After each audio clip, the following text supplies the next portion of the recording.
society, and like you get to see how people are coming out from it, and some people are taking advantage of opportunities that are being presented and capitalizing on the environment and like what's happening in society, and then there's other people that are just completely crashing, which is like what you hear a lot about, this K-shaped recovery. You get to see people that are really doing well and like continue to do well and excel, and then you see folks that were already struggling to begin with, and then like COVID and everything else took them down into the gutter. So it's been an interesting time. But as far as court order is concerned, we had a super productive year.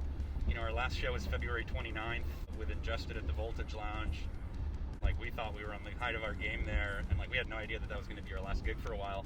We had just recorded the self-titled that came out and had this whole marketing campaign for it and all these shows and like this huge merch drop. And you know, you hear a lot of bands that have these big plans and all these things that they were setting themselves up for, and then all of a sudden the brakes just kind of hit. But we were able to really like shift the focus of what we were doing.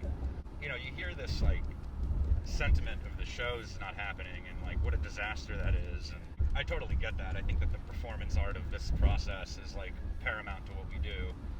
Without the live show, you know, the band is a brand. Just like when you're listening to a lot of podcasts and like what some of these bigger names in the business are saying, and like what their reluctance is with whether it's just being able to travel now or whatever it is, there's a lot of reluctance to like just ready to go out there and start playing again. And you know, we're coming up on almost a year now. It's interesting to see that some of these shows are starting to get booked towards the end of the year, so it's bringing some hope to it. But there's so many other things that you can focus on with the band that don't necessarily have to do with the live show that I personally enjoy and pride myself in when it comes to Court Order.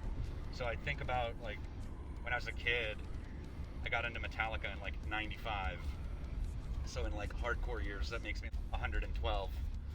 I didn't see Metallica live until 2017 and at Rock on the Range. When I started thinking about that, I didn't need to see Metallica live for them to exist. You know, they were always a brand. Like, I was listening to their albums, I was seeing their music videos, I was seeing them in magazines. What's that, 22 years until I actually saw them live? And if you haven't seen Metallica, it does change everything. You can watch like a ton of live footage of the band. You realize that like James Hetfield really is like a wonder boy. He does like everything. You're like, oh man, like it really is just the one dude. But he's like an American Idol like contestant. But once I started to think about that, like, wow, it took me so long to see that band, and like I was a fan throughout my entire childhood until seeing them just a few years ago. It got me to think a little bit differently about what we're doing, and like you can always do videos. You could, you know, the photos and the marketing of the brand and the merch and all the people that support us that like really gravitate to that stuff, like just because they don't see the band live, whether we're playing in New Jersey or Philly or Connecticut. So it really gave us an opportunity to kind of like look in and work on that.